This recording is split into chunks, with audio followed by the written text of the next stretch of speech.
Assalamualaikum warahmatullahi wabarakatuh. Perkenalkan, saya Aprianti dengan NIM 22050766067 dari Fakultas Keguruan dan Ilmu Pendidikan Bahasa dan Sastra Indonesia di Universitas Mula Warna.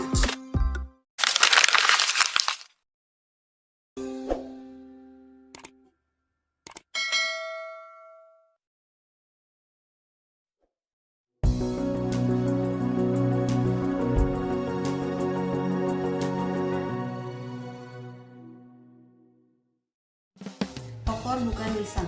Folklor bukan lisan adalah tradisi-tradisi zaman dahulu yang berupa benda, suara, dan gerak yang masih bertahan dan masih dipergunakan sampai sekarang. Karena inti folklor adalah cerita, maka benda-benda yang termasuk folklor pun pasti ada ceritanya.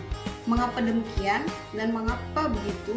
Baik dari bahannya, cara pembuatannya, bentuknya, tujuan pembuatannya, keberadaannya, dan mungkin peristiwa yang menyebabkan munculnya folklor benda tersebut, baik disengaja ataupun tidak. Meskipun pada umumnya masyarakat banyak yang sudah tidak tahu cerita di balik benda tersebut, mereka masih membuatnya atau menggunakannya. Contohnya seperti di Panjalu, Ciamis, Jawa Barat ada senjata atau alat berperang pedang Zulfikar. Selanjutnya, folklor bukan lisan secara besar terbagi menjadi dua, yakni folklor materi dan folklor imaterial. Yang pertama ada folklor materi, terdiri dari arsitektur rakyat. Yang dimaksud arsitektur rakyat adalah bentuk-bentuk bangunan. Biasanya setiap suku di Indonesia memiliki bentuk bangunan dan nama bangunannya masing-masing, seperti pada masyarakat Sunda. Jadi, nama-nama arsitektur di Sunda berdasarkan pada bentuk atapnya. Yang kedua ada seni kerajinan tangan. Bangsa Indonesia termasuk bangsa yang sangat kreatif, ulet, dan rajin dalam memenuhi kebutuhan hidupnya sesuai dengan sumber daya alam yang tersedia di daerah masing-masing.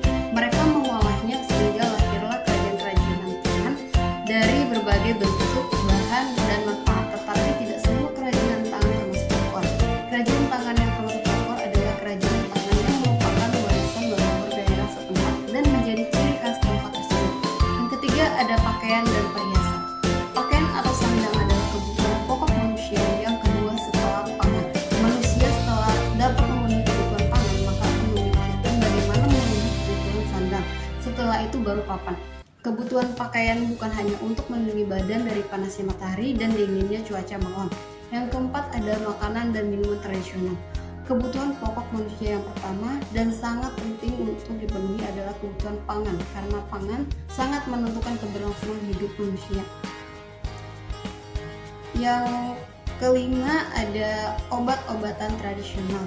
Setiap makhluk Tuhan seperti hewan dan manusia sering mengalami gangguan kesehatan. Begitu juga dengan manusia zaman dahulu. Bahkan mungkin manusia purba sekalipun juga sakit. Kemudian pasti manusia berusaha untuk menyembuhkannya dengan cara berobat dan membuat obat. Untuk membuat obat bergantung pada ketersediaan bahan.